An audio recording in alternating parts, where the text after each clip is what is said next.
এই শ্যাম, এত তো টাকা পয়সা নাই, ভালো একটা ফোন কিনতাম। এখন কেমনে সহজে ইনকাম করা যায় একটা বুদ্ধি দিলে ভালো হইতো। দূর বেটা, এত টেনশন করা লাগানি। এই একটা গেম আছে, এটা খেললা তুই 2 দিনে 3টা মোবাইল কিনতে পারবি। আমি খেললে অনেক টাকা পাইছি। দূরে বেড়া, এটা খেলিস না রে, এটা খেলা বালা না। তোর প্রথম অনেক দিব দেখায়, লুপ দেখাইয়া তোর লাশে সব কিছু কাইরা নিব। আমার এলাকা তখন অনেক বড় ভাই আছে, তারা এখন সব কিছু নিয়ে তারা এখন পুরা নিঃস্ব হয়ে গেছে। পাগলে কয় কি, এটা খেললে মাঝে টাকা নষ্ট করে, এটা খেলার মাঝে কত কোটি কোটি টাকা আয় করতে হয় জানোস? দূর বেটা নে, নিয়ে আইডি নগদ রাখ, কারবার দেখি আমার কপালে কি আছে। দূর আল্লাহ ভরসা নামে শুরু কর। বিসমিল্লাহ, মারি মার। দে দে দে দে দে দে দে দে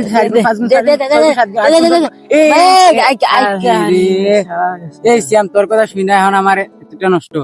বিজয় কইছিল আমারে তুই আমার টেহা দে ভাই, আমার টেহা দে তুই।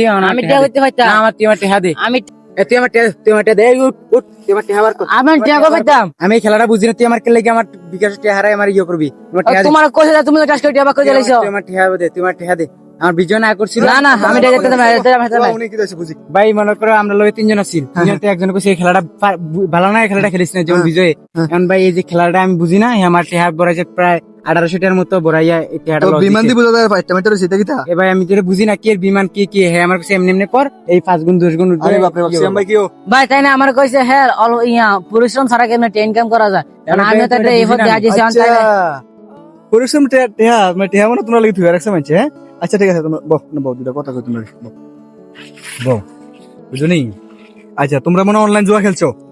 আমি তো বুঝি না অনলাইন জুয়া। হ্যাঁ আচ্ছা অনলাইন জুয়া খেলছো, আচ্ছা বল করে লাইছো। আমি তোমার দুটা কথা কই, কথাটা মনোযোগ দিয়ে শুনবা। শোনো, এই যে অনলাইন জুয়াটা, এটা জুয়ার পিছনে এটা অটোমেশন একটা মানে যুক্ত করা। এই যে অ্যাপসটা যতগুলো অ্যাপস আছে প্রত্যেকটার পিছনে একটা অটোমেশন সেটিং করা। মানে তোমরা এটার কাজই হইলো তোমরা 2বার দিব, 5বার তোমরা টেহা নিব, বুঝছো নি?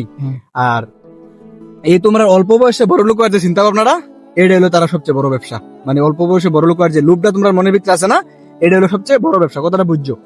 তখন কত হইলো তোমরা কেমনে তোমরা সবচেয়ে বড় লোক হইতে পারবা হালাল ভাবে, যখন বিভিন্ন দক্ষতা অর্জন করবা, স্কিল ডেভেলপমেন্ট করবা, তোমরা যেমন বিভিন্ন কাজ শিখবা বা পড়ালেখা মনোযোগী হইবা।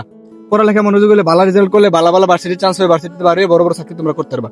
আর বিভিন্ন দক্ষতা অর্জন করলে দেশ বিদেশ গিয়া বিভিন্ন তোমরা অনেক বড় বড় সম্মান পাইবা, বুঝছো নি? তো কথা হইলো তোমরা ইটা ছাইরা দিয়া কেমনে হালাল ভাবে টেরুজি করা যায়, আমরা যেহেতু মুসলমান কেমনে হালাল ভাবে বেশি বেশি টেরুজি করা যায় এটা চিন্তা করতে হইব, বুঝছো কিতা কইছি? জি। তো এতটুকু। তো কি করবা তোমরা? পড়াশোনা করব ও দক্ষতা কামাইবো, দক্ষতা অর্জন করবা, পড়ালেখা মনোযোগী হইবা। ঠিক আছে যাও, আর ভালো করে চললো, আর যাতে তা শুনি না। ঠিক আছে, আর যাতে তা না শুনি, আর ভালো করে চলবা, বড় মাছের সম্মান দিবা, ছোট মাছের আদর করবা। ঠিক আছে যাও। আসসালামু আলাইকুম ভাই। ওয়ালাইকুম সালাম ভাই, ভাই দোয়া করবেন। ইনশাআল্লাহ ভাই।